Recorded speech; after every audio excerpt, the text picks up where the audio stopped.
शांति। ओम शांति। ओम शांति।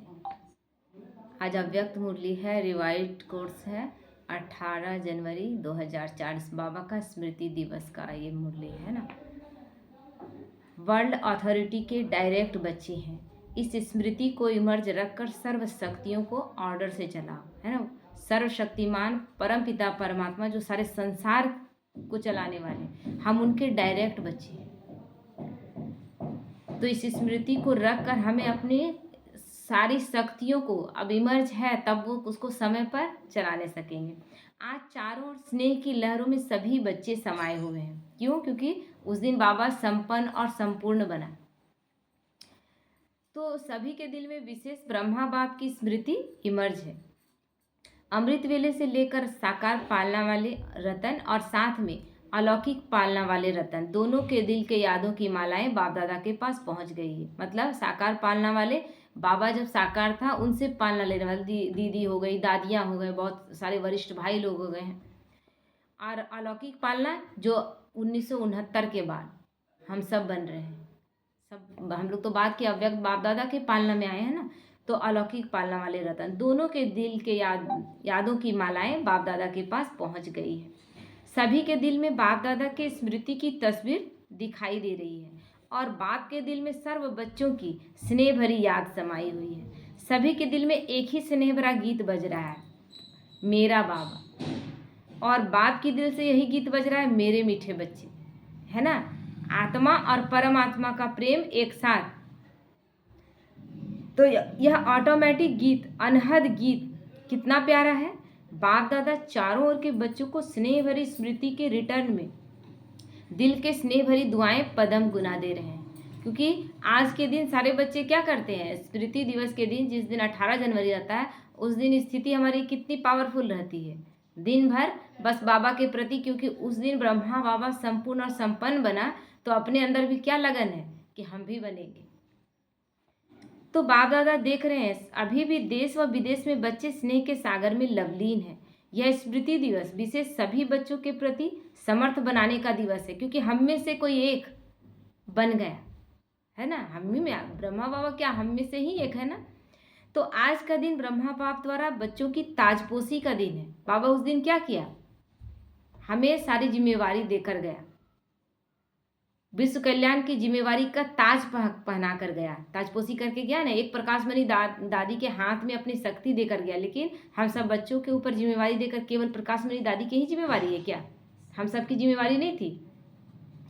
तो ब्रह्मा बाप ने निमित्त बच्चों को विश्व सेवा की जिम्मेवारी का ताज पहनाया, स्वयं अननोन बने और बच्चों को साकार स्वरूप में निमित्त बनाने का स्मृति का तिलक दिया।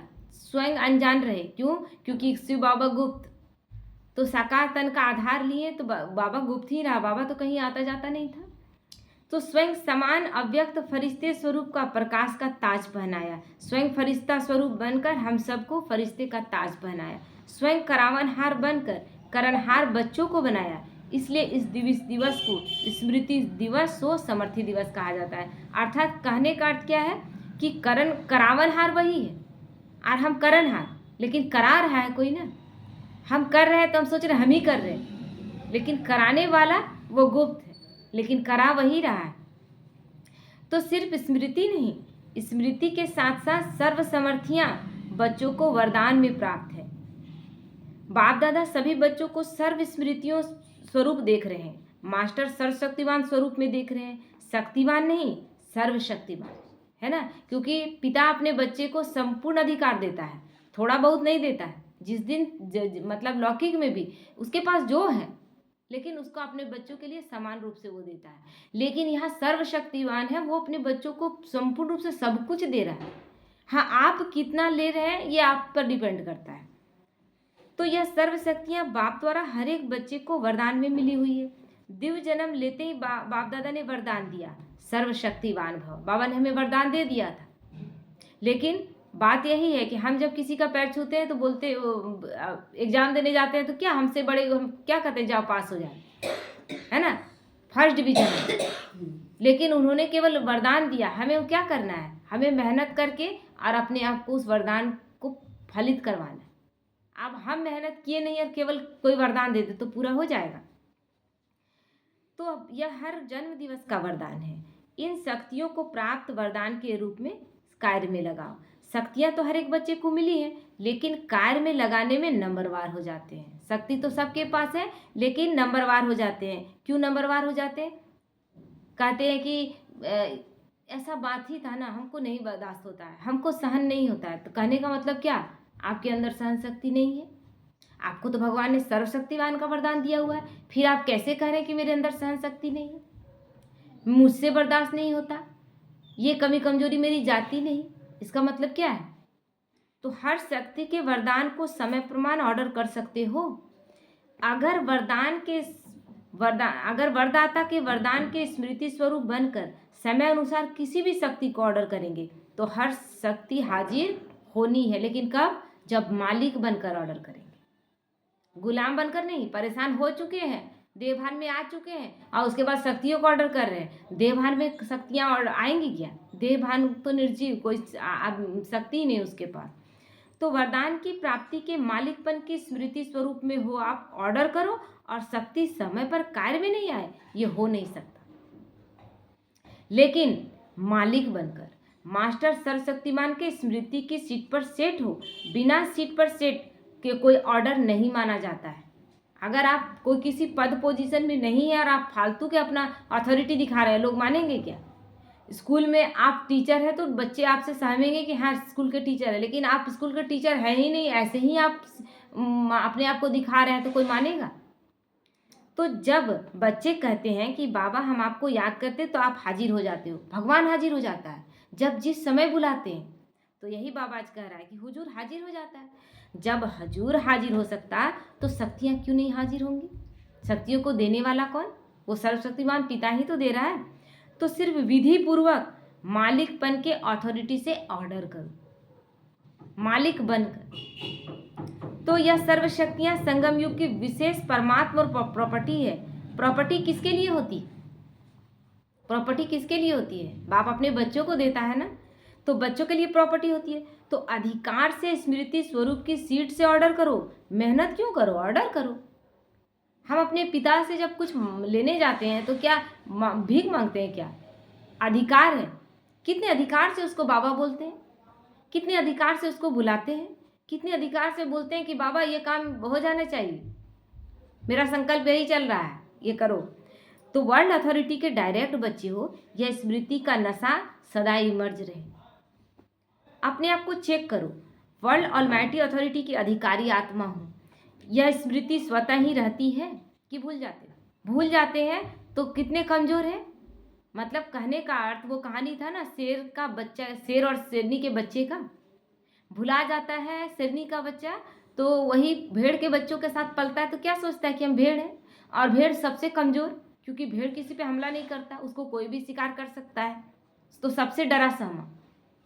लेकिन जब शेरनी उसको खुद का परिचय दिलाती है कि तुम शेर के बच्चे हो, तब उसकी स्थिति क्या हो जाती है? पूरे जंगल का राजा।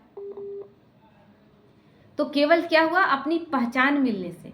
तो हम भी क्या है, हम जब स्मृति में रहते हैं कि हम सर्वशक्तिमान के बच्चे हैं, तो सारी शक्तियाँ मेरे पास है।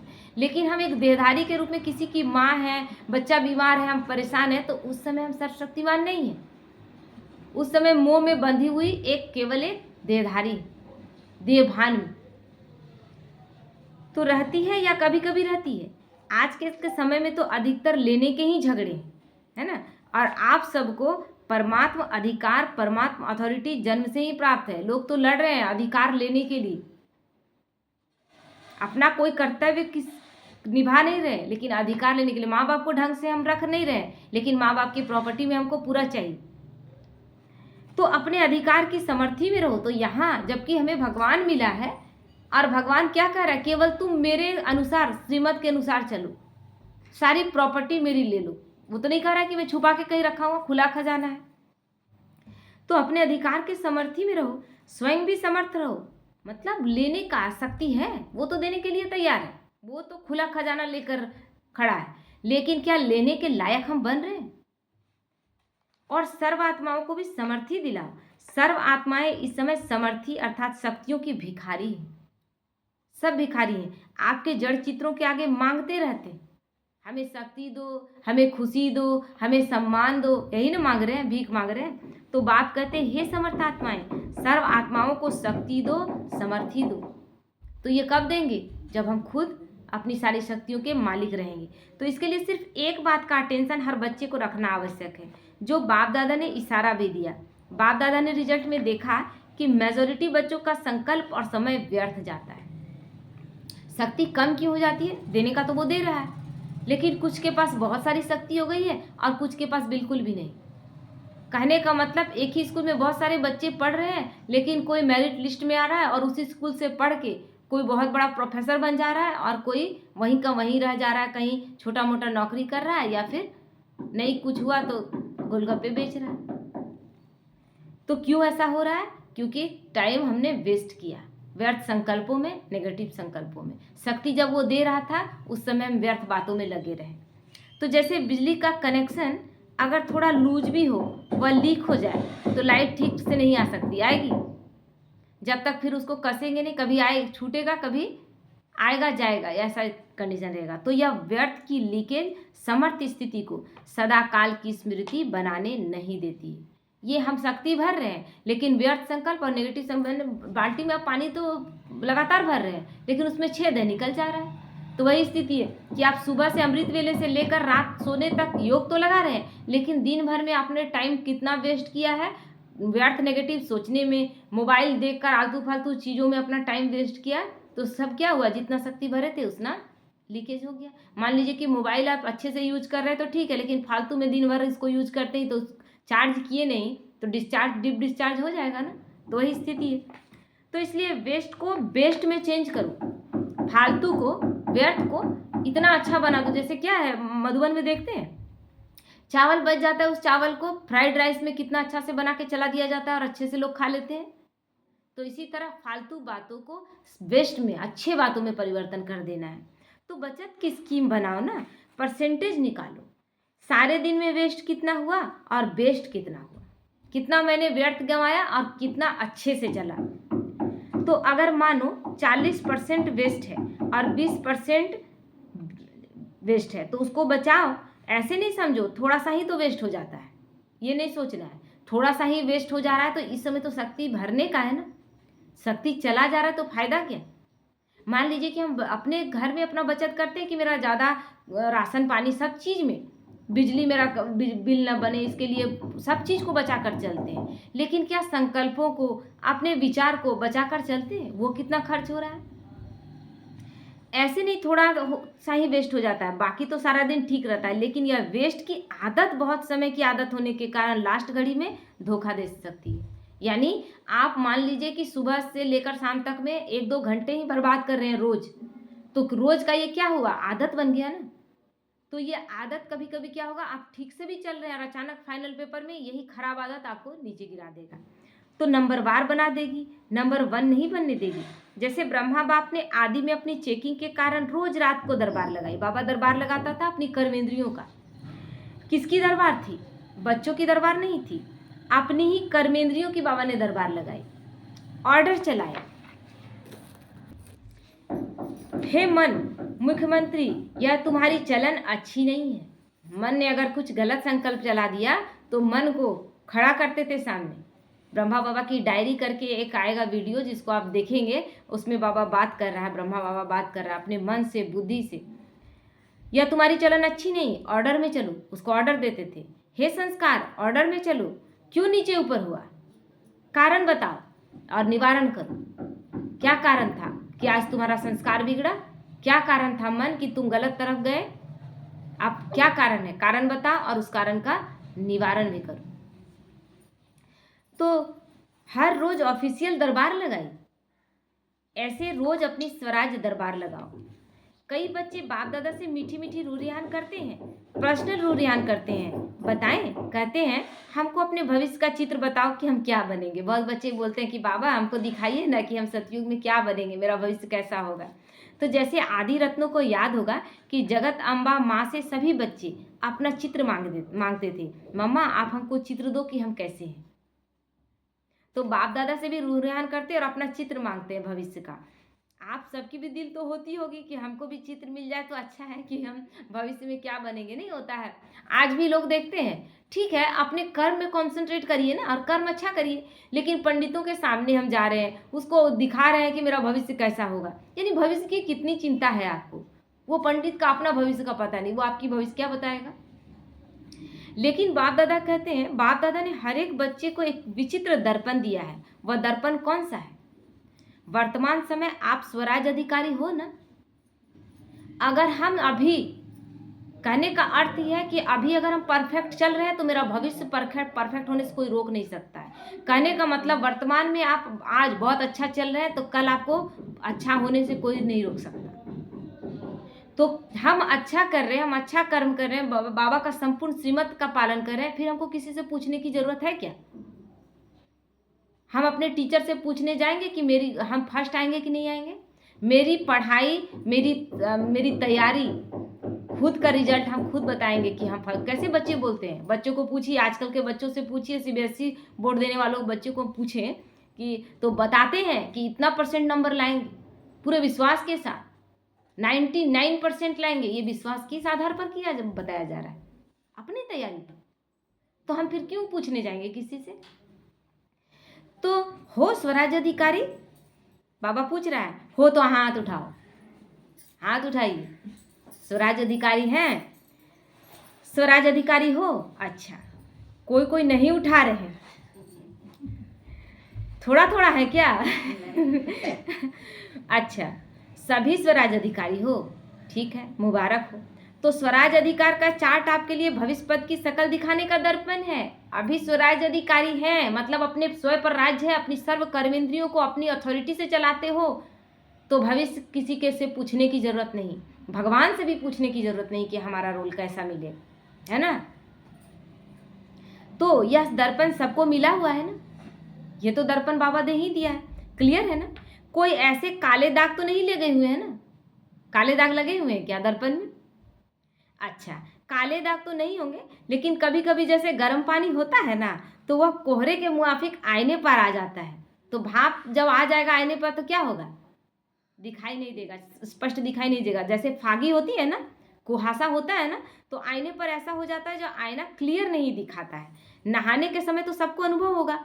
तो ऐसा अगर कोई एक भी कर्मेंद्रिय अभी तक भी आपके पूरे कंट्रोल में नहीं है, जो बीच बीच में फागी वाला स्थिति ला देता है कि हम नहीं देख पा रहे हैं अपने भविष्य को, तो नहीं है कंट्रोल में, लेकिन कभी कभी है भी कंट्रोल में, कभी कभी नहीं भी है।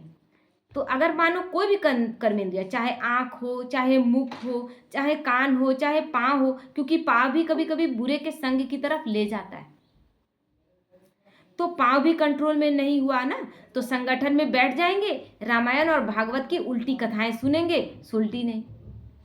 सुनिए क्या बाबा कह रहा है ना। इतने दिन से ज्ञान सब कुछ सुनकर समझकर और भागवत सुनने बैठ गए, रामायण सुनने बैठ गए, पाँव उधर ले गया कि सुनना चाहिए, यानी उल्टा तो नहीं, उल्टा तो नहीं हुआ, उल्टा मार्ग पर चले गए, यानी पाँव गलत तरफ ले गया ना। तो कोई भी कर्मेंद्रिय संकल्प समय सहित अगर कंट्रोल में नहीं है तो इसे ही चेक करो। जब स्वराज में कंट्रोलिंग पावर नहीं है तो विश्व के राज में कंट्रोल क्या करेंगी। और एक चीज सोचना कि स्थूल कर्मेंद्रियों पर कंट्रोल नहीं है तो सूक्ष्म कर्मेंद्रियों पर कैसे कंट्रोल करेंगे।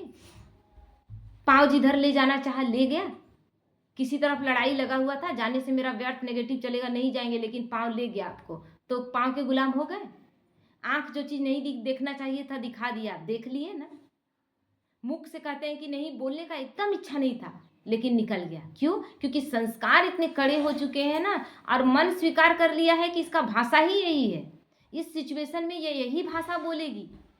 तो मन क्या करता है, मन तो खुला छोड़े हुए, उसको तुरंत तो निकल जाता है मुख से, आदत पड़ा हुआ था। तो अब रोकने का भी कोशिश कर रहे हैं तो कंट्रोल से बाहर है। इस समय क्या करना है, मन को सजा देना है। मुख से अगर गलत बुलवाया, मुख को आज मौन रहेंगे, किसी भी हालत में मौन रहेंगे, खाना नहीं देंगे। इस तरह करके बाबा अपने आप को सजा देता था, अपनी कर्मेंद्रियों को सजा देता था। तो जब अपनी कर्मेंद्रियों को कंट्रोल में नहीं करेंगे तो विश्व राजाधिकारी कैसे होंगे, तो राजा कैसे बनेंगे। वहां तो सब एक्यूरेट है, कंट्रोलिंग पावर, रूलिंग पावर, सब स्वतः ही संगम युग के प्रारब्ध के रूप में है। तो संगम युग अर्थात वर्तमान समय अगर कंट्रोलिंग पावर, रूलिंग पावर कम है तो पुरुषार्थ कम, तो प्रारब्ध क्या होगी, प्रारब्ध अच्छी होगी, क्योंकि पुरुषार्थ में ही कंट्रोलिंग पावर नहीं रही तो राजा कहाँ से बनेंगे। तो हिसाब करने में तो होशियार हो ना। तो इस आईने में अपना फेस देखो, अपनी शक्ल देखो, यही हमारा आईना है। कितने समय तक हम स्वराज अधिकारी रहे, जितने समय तक स्वराज अधिकारी रहे उतने समय तक हम भी स्वराज अधिकारी रहेंगे। ठीक है कि हम सीट पर ही, हम सिंहासन पर ही नहीं बैठ जाएंगे, लेकिन राज परिवार में तो आएंगे। राज्य में किसी बड़े अच्छे परिवार में, मतलब किसी भी अगर थी परिवार के सदस्य में भी रहेंगे तो हमारी स्थिति पावरफुल तो रहेगी ना। तो राजा की आती है, रॉयल फैमिली की आती है, रॉयल प्रजा की आती है, साधारण प्रजा की आती है। तो कौन सी शक्ल आती है, देखिए अपना शक्ल कि कौन सी शक्ल दिखाई दे रही है। तो मिला चित्र, बाबा चित्र नहीं देगा, खुद अपना चित्र देखें। बाबा ने आईना दिखा दिया, अब आईने में अपना शक्ल खुद देखें। तो इस चित्र से चेक करना, हर रोज चेक करना, क्योंकि बहुत काल के पुरुषार्थ से बहुत काल के राजभाग की प्राप्ति है। बहुत काल तक अगर स्वराज अधिकारी में रहे हैं, स्थिति पावरफुल रही है, तो बहुत काल तक वहां भी रहेंगे। कम काल तक रहे हैं तो फिर क्या होगा, कम समय तक ही भी स्वराज के पोस्ट में रहेंगे। तो अगर आप सोचो कि अंत के समय बेहद का वैराग तो आ ही जाएगा, लेकिन अंत समय आएगा तो बहुत काल का हुआ या थोड़े काल का हुआ, थोड़े काल का हुआ ना, फिर क्या होगा, थोड़े ही काल का तो आपको अधिकार मिलेगा। तो क्या थोड़े ही काल का चाहिए, अंत समय तो बाबा कह रहा है कि अंत समय में सभी संपूर्ण वैरागी हो जाएंगे। तो देखते हुए तो समय कराएगा, आप करें अपने से ना, समय कराएगा तो मार्क्स समय को मिल जाए।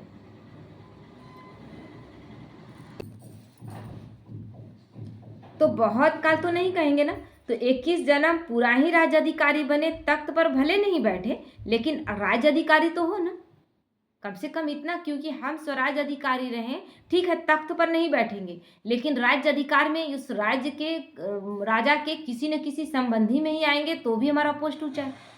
तो यह बहुत काल पुरुषार्थ का, बहुत काल की प्रारब्ध का कनेक्शन है। इसलिए कभी भी अलबेले नहीं बनना कि बाद में तो बन ही जाएंगे। अभी तो विनाश की डेट फिक्स ही नहीं है, पता ही नहीं, ये नहीं सोचना है 8 वर्ष होगा 10 वर्ष होगा, पता तो है ही नहीं, तो आने वाले समय में हो जाएंगे, नहीं, ये अलबेलापन है। अभी तो बहुत समय पड़ा हुआ है, अभी बहुत समय पड़ा हुआ है। क्या हम लास्ट के भी लास्ट समय में आए, हम इतने लास्ट समय में आए कि हमने साकार बाप से पालना ली है और नहीं अव्यक्त बाप दादा को देखा, गुलजार दादी के तन में उनको हमने देखा क्या, वो सब चले गए। तो हम तो लास्ट के भी लास्ट समय में आए हैं। विश्व के अंत काल सोचने के पहले अपने जन्म का अंतकाल सोचो। आपके पास डेट फिक्स है, किसके पास पता है कि इस डेट पर मेरा मृत्यु होना है किसी के पास कि कब मेरा मृत्यु होगा, है किसके पास डेट? बाबा फिर पूछ रहा है, नहीं है ना। विश्व का अंत तो होना ही है, समय पर होगा ही, लेकिन पहले अपनी अंतकाल सोचो। कभी भी हमारा अंतकाल आ सकता है, कोई नहीं जान रहा है कि अभी मुरली सुनते सुनते यहीं पर हम अपना शरीर छोड़ दें, कौन जान रहा है। और जगदम्बा का स्लोगन याद करो, क्या स्लोगन था, हर घड़ी अंतिम घड़ी। समझो, अचानक होना है, डेट नहीं बताई जाएगी कि कब आत्मा शरीर को छोड़ देगी, कौन जान रहा है। और हम कहें बहुत समय पड़ा हुआ है, ना विश्व की ना आपके अंतिम घड़ी की, सब अचानक का खेल है। विश्व का विनाश भी तय नहीं है कि कब अचानक हो जाएगा, क्योंकि शिव बाबा भी ब्रह्मा तन का आधार लिया था, तो उसका भी कोई टाइम फिक्स है? बताइए कि किस टाइम में किस डेट में आया, नहीं, किसी भी चीज़ का डेट फिक्स नहीं है, सब अचानक का खेल है। इसलिए दरबार लगाओ, हे राजे, स्वराज अधिकारी राजे, अपनी दरबार लगाओ। अभी रोज रोज मन में सोच रहे थे ना कि बाबा का वो राज दरबार वाला डायरी, बाबा का डायरी, ब्रह्मा बाबा की डायरी को लगाकर सुनेंगे कि कैसे दरबार लगाता था। आज बाबा पूरा मुरली उस पर चलाया, ऑर्डर में चलाओ, क्योंकि भविष्य का गायन है, लॉ एंड ऑर्डर होगा, है ना, स्वतः ही होगा। लव और लॉ दोनों का ही बैलेंस होगा, नेचुरल होगा, आज के जैसा नहीं। क्योंकि आज कानून बना दिया गया, लेकिन कानून का पालन कराने के लिए भी कितना सख्ती का उपाय किया जाता है, तब जाकर लोग पालन कर रहे हैं। एक हेलमेट लोग यूज नहीं कर रहे हैं, अपनी सुरक्षा की बात है, लेकिन पुलिस को उसके लिए खड़ा रहना पड़ रहा है और उसके बाद पहनाना पड़ रहा है वहाँ पकड़ने का, और नहीं पकड़ाया उस तरफ पार हो गया तो घर में आके बड़ा डींग हाँकता है लड़का कि हम तो बिना हेलमेट के चले आए, लेकिन एक्सीडेंट हुआ तो किसका हानि होगा, ये नहीं सोचते। तो वहां पर हर चीज का बैलेंस होगा, नेचुरल होगा। राजा कोई लॉ पास नहीं करेगा कि ये नियम है, ये नियम मर्यादा हम इतना अच्छा से सीख कर जा रहे हैं कि वहां पर ये चीज नहीं होगा।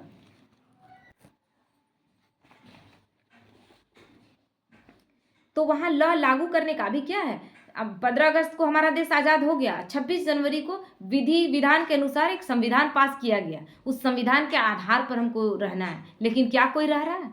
रहता अगर उस संविधान को एक बार पास कर दिया गया, उसके बाद तो फिर इतने पुलिस, इतने जेल, इतने कोर्ट का क्यों जरूरत पड़ता? लेकिन सब हम करवा रहे हैं किसी तरह से, यहाँ कुछ भी नियम मर्यादा पूर्वक नहीं चल रहा है। लेकिन भगवान के बच्चे, हम बच्चे कैसे चल रहे हैं? नियम पूर्वक चल रहे हैं ना। तो नियम मर्यादा हम इतना अच्छा से परफेक्ट तरीके से यहाँ सब पर सीख कर जा रहे हैं कि वहां कोई लॉ को लागू करने का जरूरत नहीं पड़ेगा। तो आजकल तो पुलिस वाला भी लॉ उठा लेता है, लेकिन वहां नेचुरल प्यार और कानून दोनों का बैलेंस होगा। यहाँ पर पुलिस वाला भी क्यों? क्योंकि संविधान तो सबके लिए लागू किया गया था, कानून तो सबके लिए बनाया गया था, कोई पालन कर ही नहीं रहा। तो पालन कराने के लिए जब रखना पड़ा तो उसका तो सीधा सा बात है कि कोई कर ही नहीं रहा था, जो पालन कराने के लिए रखे हैं। कलयुग का समय है, सब तमो प्रधान में है, सब की स्थिति वैसी ही है। तो अभी ऑलमाइटी अथॉरिटी की सीट पर सेट रहो, तो यह कर्मेंद्रियां, शक्तियां, गुण सब आपके आगे जी हजूर करेंगे, धोखा नहीं देंगे।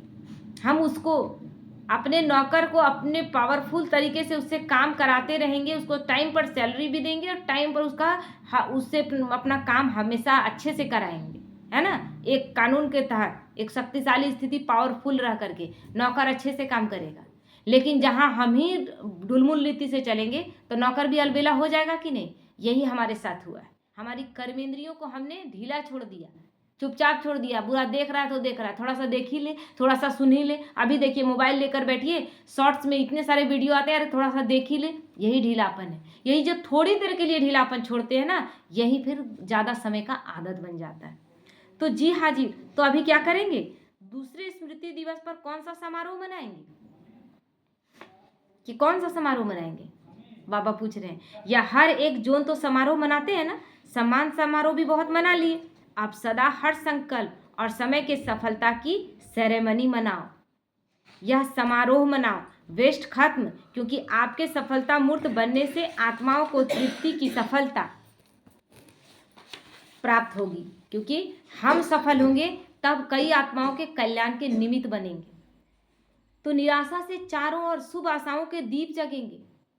इसलिए बाबा नाउम्मीदों की उम्मीद जगाने वाले, और हम नाउम्मीद से उम्मीदवार बने बाबा के। अब हमें क्या करना है? हमें भी तो वही काम करना है। जिनके उम्मीदों के दीपक बुझ गए हैं उन्हें फिर से जगाना है। कोई भी सफलता होती है तो दीपक तो जगाते हैं ना। अब विश्व में आशाओं के दीप जगाओ। हर आत्मा के अंदर कोई ना कोई निराशा है ही। निराशाओं के कारण परेशान, सब कुछ है लेकिन बोलेंगे मन में शांति नहीं। हमारे घर में सब कुछ है लेकिन एक दूसरे को कोई पसंद नहीं करता, एक दूसरे के साथ बहुत ईर्ष्या है, कोई ना कोई कमी लेकर सब चल रहे हैं, तो टेंशन में है। तो हे अविनाशी दीपकों, आप आशाओं के दीपकों की दिवाली मना। पहले स्व फिर सर्व, इसलिए सबसे पहले स्वयं को जगाओ फिर दूसरों को। सुना? बाकी बाप दादा बच्चों के स्नेह को देखकर खुश हैं। स्नेह की सब्जेक्ट में परसेंटेज अच्छी है। बाबा जानता है कि बच्चे बाबा से बहुत प्यार करते हैं। आप इतनी मेहनत करके यहाँ क्यों पहुँचे हो? आपको कौन लाया? मधुबन जो बच्चे पहुँचे हैं, बाबा कह रहा है ट्रेन लाई, प्लेन लाया या स्नेह लाया? जब प्रेम ही नहीं हो तो जाएंगे मधुबन? कितना दुख सह के बच्चे, टिकट नहीं है, टिकट कंफर्म नहीं है ना। जहाँ 5 लोग बैठने थे वहाँ पर 15 लोग बैठ कर भी जा रहे हैं, लेकिन जा रहे हैं। कौन चीज़ ले जा रहा है? स्नेह ले जा रहा है, प्यार ले जा रहा है ना। तो स्नेह के प्लेन से पहुँच गए हो तो स्नेह में तो पास हो। अभी ऑलमाइटी अथॉरिटी में मास्टर है, इसमें पास होना है। ऑलमाइटी अथॉरिटी यानी सारी शक्तियों के स्वामी बने हैं, इसमें पास होना है। तो यह प्रकृति या माया या संस्कार सब आपके दासी बन जाएंगे जब हम अपनी कर्मेंद्रियों के मालिक बनेंगे। सबसे पहले हमारी प्रकृति क्या है? हमारा स्वभाव। स्वभाव रूपी प्रकृति पर हम अगर जीत पाते हैं तो हम अपने शरीर रूपी प्रकृति को भी अपने अनुसार चलाएंगे। अब उस पर भी कंट्रोलिंग पावर हो गया तो ये जो बाहर की प्रकृति है वो भी मेरे अनुसार चलेगी। तो सबसे पहले कंट्रोलिंग अपने पर। तो हर घड़ी इंतजार करेंगे मालिक क्या ऑर्डर है, ऐसी स्थिति हो जाएगी। पूछेंगे मालिक क्या ऑर्डर है। ब्रह्मा बाप ने भी मालिक बनकर अंदर ही अंदर ऐसा सूक्ष्म पुरुषार्थ किया जो आपको पता पड़ा। संपन्न कैसे बन गया? कितनी साधारण स्थिति में रहते थे, कोई कह सकता था? ना कोई बड़ा सिंहासन आज तक बनाकर बैठे, एक संदली में बैठे जो पीछे सपोर्ट भी नहीं था, एकदम सीधा अपने सहारे से। तो कैसे संपन्न गया बन गया? पंछी उड़ गया, पंछी उड़ गया, पता भी नहीं चला कि कब संपन्न बन गया। पिंजड़ा खुल गया, साकार दुनिया के हिसाब किताब का साकार के तन का पिंजड़ा खुल गया और पंछी उड़ गया। हमें भी यही तो करना है। क्या है? हम आत्माएं शरीर में बंधी हुई है ना, आत्मा को कोई बांध नहीं सकता। सतयुग त्रेता में वो बंधन मुक्त है, लेकिन द्वापर से लेकर जो हम लोगों ने दूसरों को कर्मों के अनुसार बांधना शुरू किया, अब हम भी बंधन में। कैसे बंधन में? आप मेरे अनुसार चलो, है ना? कितने बाबा का ज्ञान में नहीं चलना है, इतना सारा नियम पालन नहीं करना है, हम इतना घर में ये सब चीज नहीं चलने देंगे, है ना? भक्ति के अनुसार चलो। ये बंधन क्यों बांधा गया? हमने बहुतों को बांध कर रखा, अब हमें बांध दिया गया, जबकि आत्मा बंधन मुक्त है। ये बंधन वो स्वीकार नहीं करती, इसीलिए छटपटाहट है, इसीलिए दुख है, इसीलिए तकलीफ है। इसलिए भगवान का नाम एक क्या है? पशुपतिनाथ। पशुपतिनाथ या मतलब क्या? पशुओं को हमेशा जंजीरों में बांध कर रखा जाता है। अभी हम आत्माओं की स्थिति क्या पशुओं समान नहीं हो गई? हम भी तो शरीर रूपी पिंजड़े में बंद हो गए हैं ना। शरीर रूपी पिंजड़े में इतना बंद हो गए हैं, मोह के बंधन में इतना कि जानते हैं कि शरीर को छोड़ना है। और मेरा बच्चा भी कभी भी शरीर छोड़ सकता है, मेरा पति भी, सब शरीर अपना अपना छोड़ सकते हैं, लेकिन फिर भी इतना बंधे हुए डरे हुए किसी को कुछ हो न जाए। ये बंधन ही है ना। इसी बंधन से वो छुड़ाने आता है, पशुओं समान स्थिति से हमें निकालने आता है। तो अभी ब्रह्मा बाप भी बहुत सीख व प्रेम से बच्चों का जल्दी आओ, जल्दी आओ, अभी आओ, अभी आओ या आवाहन कर रहे हैं। तो पंख मिल गए हैं ना? पंख मिल गए हैं कि मिलना बाकी है? बस सभी 1 सेकंड में अपने दिल में ये ड्रिल करो, अभी अभी करो, तुरंत सब संकल्प समाप्त करो, यही ड्रिल करो। ओ बाबा, मीठे बाबा, प्यारे बाबा, हम आपके समान अव्यक्त रूपधारी बने कि बने, यही ड्रिल हमेशा करो। बस बाबा आपके पास आए कि आए। बाप दादा ने ड्रिल कराई। अच्छा, चारों ओर के स्नेही सो समर्थ बच्चों को, चारों ओर के स्वराज अधिकारी सो विश्व राज अधिकारी बच्चों को, चारों ओर के मास्टर ऑलमाइटी अथॉरिटी के सीट पर सेट रहने वाले तीव्र पुरुषार्थी बच्चों को, सदा मालिक बनकर प्रकृति को, संस्कार को, शक्तियों को, गुणों को ऑर्डर करने वाले विश्व राज अधिकारी बच्चों को, बाप समान संपूर्णता को, संपन्नता को समीप लाने वाले देश विदेश के हर स्थान के कोने कोने के बच्चों को समर्थ दिवस का बाप दादा का याद प्यार, गुड मॉर्निंग और नमस्ते नमस्ते। हम रूहानी बच्चों की रूहानी माता पिता बाप दादा को याद प्यार, गुड मॉर्निंग और नमस्ते नमस्ते। शुक्रिया बाबा, शुक्रिया। अभी अभी बाप दादा को विशेष कौन याद आ रहा है? जनक बच्ची। बाबा जानकी दादी को याद कर रहा है। खास संदेश भेजा था कि मैं सभा में हाजिर अवश्य होंगी। तो चाहे लंदन, चाहे अमेरिका, चाहे ऑस्ट्रेलिया, चाहे अफ्रीका, चाहे एशिया और सर्व भारत के हर देश के बच्चों को एक एक को नाम और विशेषता सहित बाबा याद प्यार दे रहा है। आपको तो सम्मुख याद प्यार मिल रहा है ना। अच्छा, आज मधुबन वालों को भी बाबा ने याद किया। वह आगे आगे बैठते हैं ना, हाथ उठाओ मधुबन वाले, सभी हाथ उठाएं, क्योंकि हम सब मधुबन वाले हैं, है ना। मधुबन की सभी भुजाएं मधुबन वालों को विशेष त्याग का भाग्य सूक्ष्म में तो प्राप्त होता है, क्योंकि रहते पांडव भवन में, मधुबन में, शांतिवन में है, लेकिन मिलने वालों को चांस मिलता है, मधुबन साक्षी होकर देखता रहता है ना। जो वहाँ के बच्चे हैं, वो बाहर के बच्चों को तो टाइम मिलता है कि बाबा से अब मिलना है। वहाँ के बच्चे क्या बोलते, नहीं बोलते हैं, घर के लोग हैं मिल ही लेंगे, तो वो नहीं मिलते, वो साक्षी होकर देखते हैं। लेकिन दिल पर सदा मधुबन वाले याद हैं। अब मधुबन से वेस्ट का नाम निशान समाप्त हो, मतलब हमारे अंदर का वेस्ट, व्यर्थ, नेगेटिव संकल्पों का खाता बिल्कुल समाप्त हो, उसके लिए कोई जगह नहीं। सेवा में स्थिति में सब में महान, ठीक है ना। मधुबन वालों को भूलते नहीं है, लेकिन मधुबन को त्याग का चांस देते हैं बाबा। त्याग का चांस ही है ना, कि बाहर से आ रहे हैं उनको आगे करके वो पीछे रहते हैं कि हम तो यहाँ के हैं ही। अच्छा, वरदान है मस्तक द्वारा संतुष्टता के चमक की झलक दिखाने वाले साक्षात्कार मूर्त भवन, जो सदा संतुष्ट रहते हैं। उनके मस्तक से संतुष्टता की झलक सदा चमकती रहती। उन्हें कोई भी उदास आत्मा यदि देख लेती है तो वह भी खुश हो जाती है ना। उसकी उदासी मिट जाती है कि इन्हें क्या मिला है, हमें हमारी स्थिति क्या हो, जहाँ हम जाएं तो कुछ देर में ही वहाँ क्या कर, नहीं कुछ लोगों के बारे में बोलते हैं, करे वो आई थी ना तो आते ही लगा कि एकदम माहौल अच्छा कर दी, उसका वाइब्रेशन इतना पावरफुल अच्छा लगा, शांति है ना। शांति क्यों? क्योंकि हम यहाँ से संतुष्ट हैं, हम अंदर से शिकायत लेकर घूम रहे हैं, मेरे जीवन में तो दुख ही दुख है, मेरे जीवन में तो दुख ही दुख है, तो जहाँ जा रहे हैं हम दुख का वाइब्रेशन फैला रहे हैं। संतुष्टता अब हमारे अंदर असंतुष्टता होने का जगह ही नहीं। अब तो कहीं कोई कहे नहीं कि नहीं अभी तुम बाबा के बन गए हैं लेकिन अभी हमको ऐसा फीलिंग नहीं आ रहा है। अरे क्यों नहीं फीलिंग आएगा? भगवान हमें मिल गया, भगवान मिलने के बाद भी और कुछ मिलना था क्या? और भगवान मिलने के बाद भी और कुछ मिलना था तो आप उसी लाइन में अभी भी भिखमंगे की लाइन में खड़े हैं, वहीं आप खड़े हैं। आप यहाँ आ रहे हैं, आने का कोई मतलब नहीं है। आप मुरली सुन रहे हैं, आप सेवा कर रहे हैं, कोई मतलब नहीं है जब तक आप इस चीज़ को रियलाइज न कर लें कि कुबेर का खजाना हमें मिल गया, हमें और क्या पाना था सो पा लिया, और क्या बाकी रहा। ब्रह्मा बाबा यही बोला ना, जैसे ही साक्षात्कार हुआ, जैसे ही पता चला कि भगवान आया हुआ है, एक पल में करोड़ों का संपत्ति त्याग दिया। तो वो संतुष्टता हमारे चेहरे से झलकेगी, यही सेवा कराएगी हमें। हम बाबा कितना हम लोगों को देखिए, जिसका सब कुछ भरा पूरा है, वो अगर दिख भी रहा है यहाँ के लौकिक के अनुसार से, तो वो ज्ञान में चल भी रहा है, तो उससे लोग उतना प्रभावित नहीं होंगे। लेकिन मेरे जीवन में दुख है, लोगों को लग रहा है कि मेरे जीवन में दुख है, ये कमी है, लेकिन फिर भी हम हंसता खेलता है, तो ये सेवा है। तो ये सेवा करने का चांस हमें भगवान ने दिया है, तो क्यों ना करें हम चांस। मेरे जीवन में कमी है, उस कमी को सारे मोहल्ले वाले देख रहे हैं, सारे समाज वाले देख रहे हैं, परिवार वाले देख रहे हैं, फिर भी देख रहे हैं कि आत्मा हंस रही है, ये सेवा है, इसे ऐसा क्या मिला। लेकिन हम बाबा का बनकर भी कुछ एक कमी के लिए तड़प रहे हैं, परेशान हैं, तो संतुष्टता दिख रही है और सेवा हो रही है क्या? सेवा हो रही है कि भगवान के मिलने के बाद भी अब किसी देहधारी के पीछे में क्यों पड़े हैं। तो जिनके पास संतुष्टता की खुशी का खजाना है, उनके पीछे स्वतः ही सब आकर्षित होते हैं।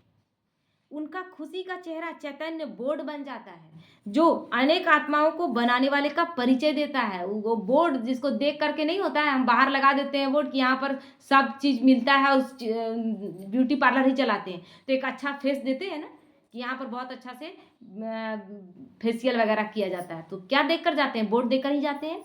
हम चैतन्य बोर्ड है, हमारे चेहरे को देखकर लोग यहाँ पर आएंगे फेशियल कराने के लिए। हमारे चेहरे को देखकर ही, हमारे रौनक को देखकर ही लोग अपना, कौन चीज़ का फेशियल?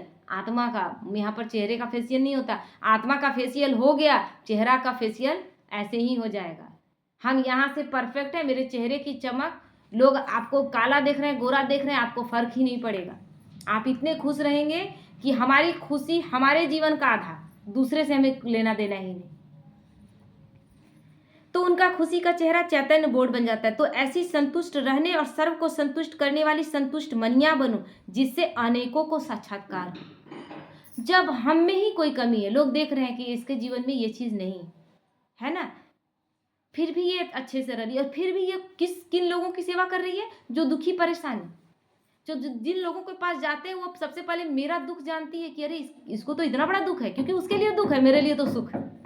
उसके लिए दुख है कि उसके जीवन में ये कमी है, और उसके बाद भी जब हम उसकी सेवा करते हैं, उसको भगवान का ज्ञान देके अच्छा फीलिंग करा लेते हैं, तो उसको नहीं लगता है कि हम किस दुख में पड़े हुए हैं, इसके पास भी तो इतना बड़ा दुख है लेकिन ये तो आराम से है। तो सेवा स्वतः होगी। साक्षात्कार करने के लिए हमें कुछ एक सुंदर चेहरा बना करके और 4-8 भुजा लगा लेना नहीं है। हमारे कर्म अष्टभुजाधारी के रूप में प्रत्यक्ष करेंगे सबके सामने। स्लोगन है, चोट लगाने वाले का काम है चोट लगाना, और आपका काम है अपने को बचा लेना। लोग चोट लगाएंगे, बाबा क्या कहता है? कांटों का जंगल है, कांटे चुभोएंगे ही लोग। हम क्या करें? आओ बैल मुझे मार, कांटा चुभो दीजिए, हम तैयार खड़े हैं। लोग चुभोएंगे, हम अपने आप को बचाकर। लोग बीमार हैं, पागल हैं, वो माथा अपना भी नोच रहे हैं, मेरा भी बाल खींचेंगे, तो हम क्या करें? आओ मेरा बाल खींचो, हम किनारे साइड लग जाएंगे। हमें अपने आप को बचा लेना है। मेरा सुरक्षा कवच मेरा बाबा है, ना कि चोट लगा दिया उसके बाद से उसको हम फिर चोट लगाने पहुंच जाए। ये बहुत साधारण और बेकार की स्थिति है ना, आसुरी स्थिति। आज का अव्यक्त इशारा है। जैसे नारियल तोड़कर उद्घाटन करते हो, रिबन काटकर उद्घाटन करते हो, ऐसे एक मत, एक बल, एक भरोसा और एकता की रिबन काटो, है ना। और फिर सर्व के संतुष्टता प्रसन्नता की नारियल तोड़ो। बाबा ये भी लगातार एकता में रहने के लिए, एक बल, एक भरोसा, संगठन में साथ एक मत चलने के लिए बार बार कह रहा है ना। क्योंकि एकता के बल से ही क्या दिखाया गया था, बचपन में थे तो एक कहानी पढ़ते थे कि एक लकड़ी दिया गया सबको, तो लकड़ी सबको तोड़ दिया, लेकिन 4 लकड़ी को एक साथ दिया गया, बोला कि अब तोड़ो, तो नहीं तोड़ा जा सका, है ना। तो ये उदाहरण दिया गया कि 4 परिवार में अगर 4 भाई रह रहे हैं, चारों एक साथ मिल कर रहे हैं, तो कोई उसको आंख उठाकर देख नहीं सकता। लेकिन चारों अगर अलग अलग मत में रह रहे हैं तो क्या कहते हैं, घर फूटे गंवार लूटे। तो यहाँ भी वही स्थिति है। हम बहुत ऊंचे से ऊंचे संगठन को पहुंचा सकते हैं, भगवान अपना कार्य करा ही लेगा। हम न भी ढंग से चले तो भी वो कार्य, उसका कार्य रुकने वाला नहीं है, रुकेगा क्या। लेकिन हम कितने अच्छे से करते हैं, हमको मिला है ये अपॉर्चुनिटी, हम कितने अच्छे से इसको निभाते हैं, कितने अच्छे से हम इसको करके दिखाते हैं, फायदा हमको है ना। तो हमें एक मत, एक बल, एक भरोसा और एकता के साथ इस संगठन को लेकर इस यज्ञ को बहुत हाईएस्ट स्तर तक पहुंचाना है। और यही सोचना कि हम नहीं भी रहते तो ये यज्ञ वहां तक पहुंचता, लेकिन बाबा ने हमें चुना है, हम ही बने, हम प्रतीक बने। तो इसीलिए बाबा कहता है प्रसन्नता का नारियल तोड़ो, यह पानी धरनी में डालो, फिर देखो सफलता कितनी होती है। सदा प्रसन्न रहकर प्रसन्नता की पानी से धरनी को सींच दो, सफलता नहीं मिलेगी क्या, सफलता मिलकर ही रहेगी। लेकिन छोटे छोटे गुटों में बटे हुए हैं, 4 लोग हैं, हम अच्छे से नहीं रह रहे हैं। बाबा हम लोगों के बारे में पहले भी बहुत सारे बातें बोली जा चुकी हैं कि माताएं, 4 माताएं एक साथ नहीं रह सकती। हमारे बारे में 4 माताएं जब भी इकट्ठी होंगी तो दूसरों की चुगली करेंगी, निंदा करेंगी, ये आदत है। इस तरह का हम लोगों के बारे में हम लोगों ने इस सबको काट दिया है ना। माताओं को यज्ञ का कलश बाबा ने कितने विश्वास के साथ माताओं के सिर पर रखा, और हम फिर वही काम करें, क्यों इतनी साधारण स्थिति में रहें। नहीं, बाबा ने हमें चुना है, हम वो स्थिति में नहीं, बाबा ने जिस विश्वास के साथ हमें चुना है, इस यज्ञ को ले चलने का, यज्ञ का कलश हमारे सिर पर रखा है, हम लेकर चलें और एक मत होकर एक संगठन में। नहीं तो ये कार्य बाबा करा ही लेगा, लेकिन हमें साइड कर दिया जाएगा, हमें रखकर वो फिर क्या करेगा, है ना। इसीलिए यह पानी धरनी में डालो, फिर अपनी सफलता देखो। ओम शांति।